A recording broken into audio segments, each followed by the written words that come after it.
Backstage after the ceremony, Blessing finds Adesuwa and simply cries. Not sad tears, the kind that come when you have watched someone you love survive everything and come out the other side. Adesuwa holds her and laughs softly and tells her to stop. A journalist sits across from Adesuwa in her shop, notepad open. She is asking about the business, its origins, its growth. Adesuwa answers everything honestly. When the journalist asks, "Was there ever a moment you wanted to give up?" Adesuwa is quiet for just a beat. Then she answers, "No. There were moments I sat on the floor, but sitting on the floor is not giving up. It's just resting before you stand." The newspaper feature is out. One of her staff members holds it up in the shop. There is a photo of Adesuwa, her name, her story.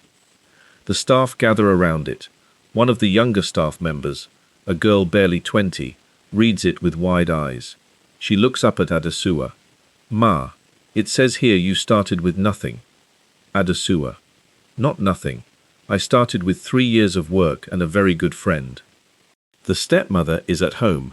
A neighbor or relative has left a copy of the paper on the parlor table. She picks it up, flips to the business section, and freezes. She reads the whole article, every word. When she finishes, she folds it carefully and sits back.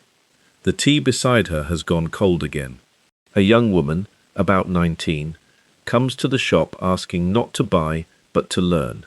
She heard about Adesuwa and wants to know how she started. Adesuwa takes 10 minutes between customers, sits with her, and tells her 3 things. Straightforward, practical, true. Young woman: "How did you know you wouldn't fail?" Adesuwa: "I didn't. I just knew failing once doesn't mean failing forever. There's a difference." Adesuwa's apartment, late at night. She is at her writing desk with a notepad and pen. She writes, crosses out, writes again. The notepad fills up. She is not writing a speech. She is writing the truth and finding the shape of it. The Bible is on the corner of the desk. She glances at it once and keeps writing. The evening before the forum, Adesuwa is in bed, not asleep. The city hums outside. She stares at the ceiling. Not from fear, from readiness. This is a different kind of still. Not the floor of the bedroom still, the before something begins still. She turns out the light. Adesuwa gets up before sunrise. She makes tea. She picks up the Bible from the bedside table, holds it once, sets it down, gets dressed in her deep green Ankara power blazer, stands in front of the mirror. She looks at herself for a long moment, nods, picks up her keys, walks out. Adesuwa arrives at the forum venue, a large community hall dressed for a serious event. Banners outside, women arriving in 2s and 3s. She steps out of her car, adjusts her blazer, and walks toward the entrance. A volunteer at the door recognizes her name on the registration list and lights up. Adesuwa smiles warmly and walks in.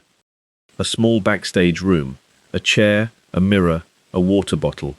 Adesuwa sits alone. She does not rehearse. She does not look in the mirror. She holds her notepad in her lap, open to the page she wrote at her desk. She reads it once, folds it, puts it in her pocket. She will not read from it today. She closes her eyes, breathes, opens them, stands up. The MC, a confident woman in her 40s, stands at the podium and introduces Adesuwa. She reads from the bio, the business, the award, the London trade connections. She does not know the full story. The audience applauds. The MC gestures toward the wings. Adesuwa walks on. Adesuwa walks to the podium. She looks out at the room. Rows of women, all ages, all looking back at her. She adjusts the microphone. She does not open her notepad. She looks at the audience for a full 5 seconds in silence. Then she begins, not with the business, with her mother. Women of different ages and expressions. A young girl of about 17 beside her mother. A market trader in her work clothes. A woman in a corporate suit. An elderly woman with her hands folded. All of them completely still. Some are already emotional, and she is only at the beginning. Adesuwa's voice, continuing. She died when I was 12, and the year she died, I stopped knowing where safe was.